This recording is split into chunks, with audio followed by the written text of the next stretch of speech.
Hey guys, time for a news dump. We might have finally figured out why we get demonetized so frequently, and we kind of already knew this was one of the reasons, but today, or this week. Thursday, yeah. This week, it was confirmed by YouTube themselves that swearing is a huge no-no if you want to properly monetize your videos and channel as a whole.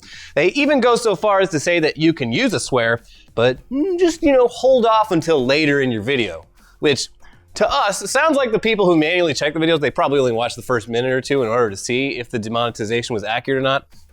We'll test this here for you today. Well, not today, but maybe in the future. We'll wait a couple minutes. We're definitely not going to cuss in the first few minutes here. Okay. No, hold on. Because wait, do you want us to swear? Yeah. They're jonesing for a swear. We can't possibly do a swear this early in the video. It would get demonetized, right? Yeah. All right, if you want us to read the words that you can't say on YouTube as listed in YouTube's own video about the words you can't say, click the join button under the video or drop $5 on our Patreon real quick. We'll be right here when you get back. Put some money in our swear jar. No, seriously, we're talking to you. Stop waiting for someone else to do it. This is on you. David, Bill, Steven, Chad, Veronica, Ashley, Jennifer, and the rest. There's a lot of names. Okay, cool. Thanks for that. Now here we go. We're gonna do a swear. Let's trade off, Elliot. You start. Shit. Bullshit. Bitch. Whore. Hoe. Slut. Son of a bitch. Asshole. Douchebag. Fuck. Motherfucker. Cock. Dick. Pussy. And we'll go ahead and throw in a cunt in there for good measure because they chose to leave that one out of their video. But all those words, they were listed on their video as things you can't say. Sorry, YouTube. Cool. Anyways, here's the backstory of all this. There's a channel that YouTube creators, or literally anyone else, can follow for news and explanations regarding the platform. And yet, very few people actually do. The view counts for them are like 20,000. Yeah, it's there for you. Now, they show off on this channel new updates. They explain things like, the premieres thing, the membership thing, whenever new things pop up, the new studio, creator studio thing that's coming up. They explain it and they go into the inner workings of YouTube and they give insight into that kind of stuff. Yeah, and you know what? It's the most thankless job on earth, and they really put themselves in it, and I appreciate that. Anyway, in a video posted on Thursday titled "What the blank profanity in your YouTube videos and how it affects the monetization icon," the two YouTube employees here, they're basically just going over the rules that were already in place but not really talked about. You see, when your video is demonetized, they don't really give you a reason for it. It just is demonetized. So they made this video to explain how profanity affects your video's chances of getting dinged, and it's all the typical stuff. Don't swear in your titles, no profanity in your thumbnails, and no cussing in the video. But they do make that weird point about just avoiding it for a certain period of time. So hey, maybe we'll try to do that from now on. Yeah. And just wait 5 or 6 minutes, and then say, fuck. Now, alongside this explanation, they did include some swear words that are totally fine on the platform. So maybe we'll just use the alternatives instead. The examples they gave are dang, Heck, shoot, crud, jerk, freaking weekend, fiddlesticks, sweet niblets, gosh darn it, gosh dang it, damn, hell.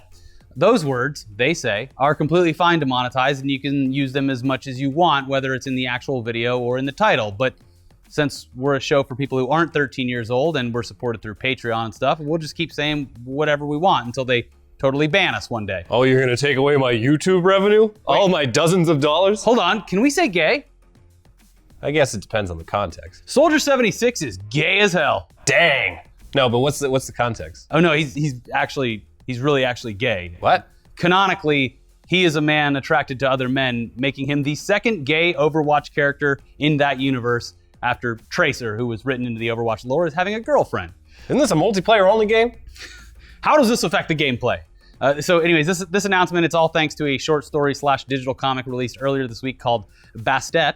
And it's not just something to drive attention away from the whole Ellie controversy. Of course not. So in this short story, it's revealed that Soldier 76 had a boyfriend named Vincent, but they'd broken up years prior, and that Vincent had moved on and gotten married. Well, good for them, I guess. Yeah. But speaking of Blizzard, their parent company, Activision, just lost control of a very big piece of their brand, because it was announced on Thursday that Bungie, the company behind the Destiny franchise and the ones who created the whole Halo franchise all the way up to Halo Reach, they're parting ways with their parent company and they're taking full custody of Destiny in the divorce. And Activision doesn't even get to see it on weekends. Yeah. And this is the second time they pulled this shit. Yeah. These devs are not to be trusted. No. In a blog post not so subtly titled Our Destiny, they informed their users about the split, saying, when we first launched our partnership with Activision in 2010, the gaming industry was in a pretty different place. As an independent studio setting out to build a brand new experience, we wanted a partner willing to take a big leap of faith with us. We had a vision for Destiny that we believed in, but to launch a game of that magnitude, we needed the support of an established publishing partner. It continues, looking ahead, we're excited to announce plans for Activision to transfer publishing rights for Destiny to Bungie. With our remarkable Destiny community, we are ready to publish on our own, while Activision will increase their focus on owned IP projects.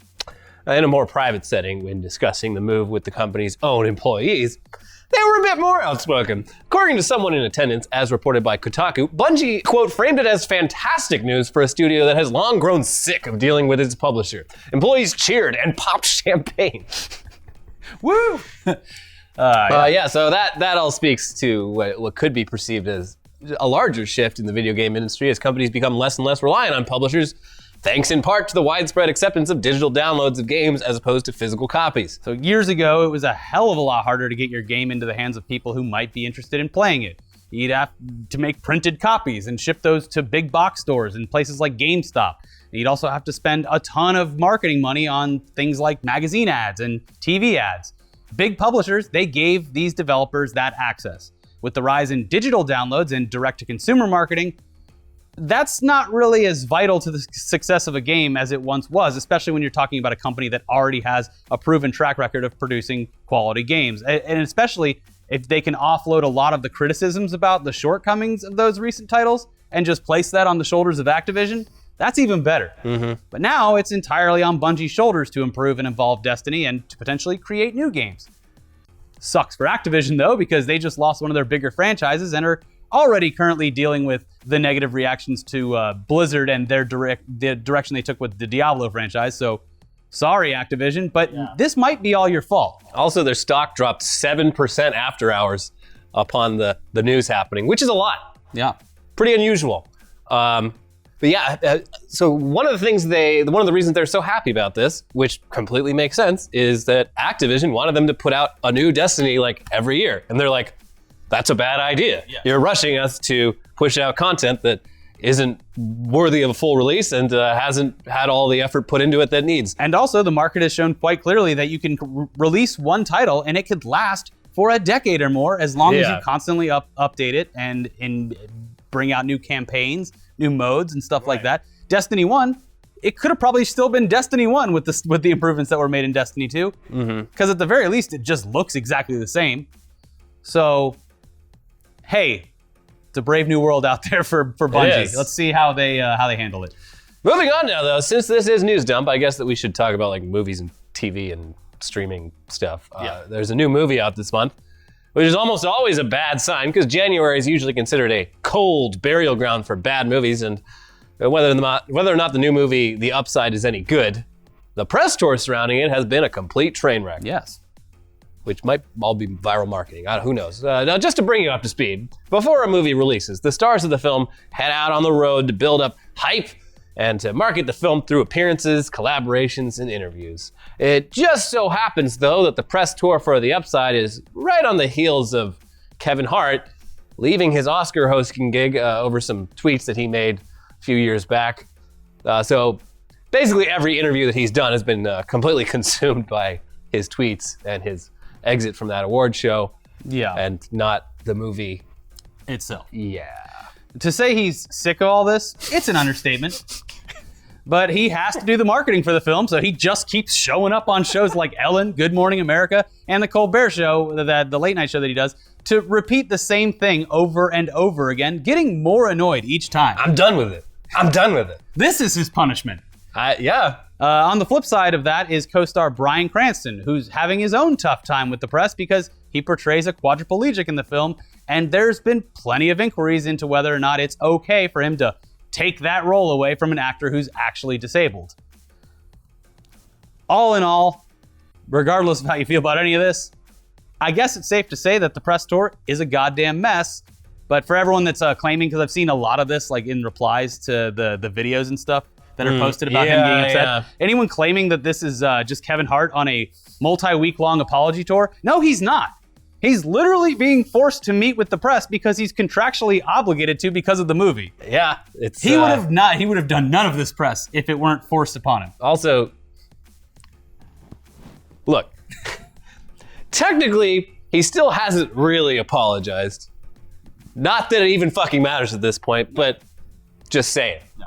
Also, the movie's out. It has a 30% on Rotten Tomatoes, with the consensus being that the film is preachy, manipulative, and frustratingly cliched. So I take that however you want. Yeah, I don't even know what this movie's about. It's about a quadriplegic and Kevin Hart. About Heisenberg in a wheelchair, Yeah. Kevin Hart pushing him around, being like, don't worry, I won't push you into a crowd full of gay people. I believe it's a movie about, it's like a friendship that shouldn't have existed. A white man in a wheelchair, a 3-foot tall black man standing on 2 feet. Breaking down barriers. Who could have thought of it? But anyway, let's move on to Dune news. Yeah. The movie, based on a 1960s sci-fi novel that is so impossible to make that Alejandro Jodorowsky wasted millions of dollars attempting it, and even David Lynch's attempt was a huge flop at the time. It's Dune, baby, and it's cursed. And we have a lot of hope for the newest attempt, though, because it's being led by director Denis Villeneuve, whose previous work includes Sicario, Arrival, and Blade Runner 2049, a pretty good run. So yeah, we've said it before, but if anyone's gonna be able to bring Dune to the big screen properly, he's a safe bet. Yeah. There was some news regarding Dune this week, including the fact that the editor who worked alongside Villeneuve on all those previously mentioned projects has, surprise, signed on to edit Dune as well. Yeah. So that's good. And now as far as casting goes, the film picked up another Villeneuve collaborator, Dave Bautista, who will be playing the role of Beast alongside Stellan Skarsgård, one of those Skarsgård boys. He's actually the dad. I know. He'll be playing Beast's uncle and the villain of the film, Baron Harkonnen. This also, it fills out a lot more of the cast, which is still very small. It only consists of 2 other actors confirmed, Timothée Chalamet, who recently starred alongside Steve Carell in Beautiful Boy, and Rebecca Ferguson, who was in last year's Mission Impossible Fallout. Dune, it's still just in pre-production. It's scheduled to start filming sometime this spring, which, if things work out the way that they should, probably going to get released sometime in 2020. Or never. It's supposed to be a 2-parter, but I don't know. I fingers crossed. Yeah. Also, this movie needs to be 8 hours long. Also, I love Dave Bautista just becoming a legit actor, becoming the muse of one of the most talented filmmakers around today. When I interviewed him for Blade Runner 2049, I'm like, this guy's fucking serious about this shit. Yeah. He's humble. He's a nice man. He takes acting seriously. He got cast in, I think like right when he got cast in Guardians of the Galaxy as like his first like actual role, he like immediately enrolled in acting classes. He's like, I gotta bring my A game to this. Good for you. So good for him. He's gonna win a fucking Oscar someday, and he deserves it. Yeah. But he's not going to host the Oscars. No. Actually, they should get wrestlers to host the Oscars. That'd be fucking great. That's a great idea. Yeah. Give it to the WWE to produce. Yeah. Yes. Yeah. Anyway, let's finally move on from stuff that you can't watch for a while, and over to stuff that you should be watching right now or in the very near future. Brooklyn Nine-Nine is officially back after being canceled by Fox and almost immediately revived by NBC. The first all-new, all-NBC episode aired Thursday night, so if you missed it, it's out there somewhere waiting to be watched. So, hey, let's all try to actually come together to watch a network comedy that deserves our eyeballs for once before it gets canceled again. I have a feeling that the numbers on Hulu probably justify its existence for quite a while, because I know, like, that's where I watch it. Yeah, well, like, and I like got really into it once it got like initially canceled. I'm like, man, I didn't appreciate this show enough. Yeah, and I was like, damn, this show's great. I originally got into that show on airplanes because they put like 3 episodes on a flight, and I'd be like, this is really good. Why haven't I been watching this? Same thing with The Good Place. Another great network comedy. Good Place is a forking great show. Yeah. We should just swear like them. Moving on, the spicy internet talk show Hot Ones. They just released a trailer for their newest season, which I guess internet shows are doing seasons now. Cool. Are we on season 2 yet? No? I don't know. Anyways, their newest season's starting soon. It premieres later this month, and the first guest they've got lined up is someone who will instantly get their episode demonetized. Gordon Ramsay. The trailer alone is just Ramsay repeatedly berating people and shouting expletives. And I can't say I'm not super excited to watch one of the most famous living chefs eat some insanely spicy wings and try not to completely freak out in the aftermath. So this should be good. Yeah, it's a gimmick that has some real legs to it. Yeah. Like, for some reason, you put spicy food in the mouth of someone famous, and you can just keep doing it forever. It's entertaining every time. Yeah. I wish I'd thought of it. Yes. Would have been great. Would have been a lot easier than this shit. Not really. I'm sure they put a lot of work into it. Yes. Next up is a trailer for a movie that reunites Jake Gyllenhaal with director Dan Gilroy. They worked together on the 2014 thriller Nightcrawler, which is a very good movie. An awesome movie. A fucking fantastic film. Yeah. This one's called Velvet Buzzsaw, and it's really gosh darn weird. It's about people involved in the Los Angeles contemporary art scene who end up finding some paintings by an artist who's recently been found dead. These paintings end up having a sort of supernatural power to torture the people who use the art scene for their own personal gain and greed. Yeah, it's weird. So Velvet Buzzsaw also stars Natalia Dyer. Is that the girl from Stranger Things? No. I think it is. John Malkovich, Toni Collette, and Rene Russo, and it's debuting on Netflix. So if you already have that, you'll be able to just check this out on February 1st. Coming sooner than that on Netflix, though, a trailer for another film we've been extremely excited about. It was released this past week. It's the trailer for the documentary about Fyre Festival called Fyre, the greatest party that never happened. And if you've watched us for any period of time, you're already well aware of the Fyre Festival, its historic failure, and the fallout that followed. But basically, it was an attempt at a super expensive, super exclusive music festival in the Bahamas that completely fell apart before the attendees even arrived. But arrive they did, at least most of them. And once people started coming into that festival, it turned into a Lord of the Flies type scenario, but with rich people who were never in any real danger. Yeah. This documentary is going to give us all a front row seat and a first-hand look into the disastrous crash of Fyre Festival, as told by the organizers themselves, and with interviews with people that were there, and using lots and lots of footage. Is Billy McFarland on camera? So here's the thing, is that he has plenty of interviews before, leading up to, and during the whole thing, so I don't know if they interviewed him in prison or in the lead up to his court case. If you're going to commit a crime, be sure to document it all. Yeah, that's the best move you can do. Yeah. It drops on Netflix next Friday, actually, January 18th. I'm very, very excited for this one. This is going to be a fun one. Yeah. Anyway, yeah, if you feel so inclined, go to the swear jar. Spare a swear. Go to patreon.com/internet today. Or if you don't want to leave this website, if you're here for the long haul, like this place is the Bungie Ranch, click that join button down there, become a member, and you get a little emote with rock and roll hands. Yeah. Also, watch the newest episode of Tech News Day where we talk about the dumbest tech that was debuted at CES this year, and also an episode from Monday where there was a gaming conspiracy revolving around a girl who's not really a girl named Ellie.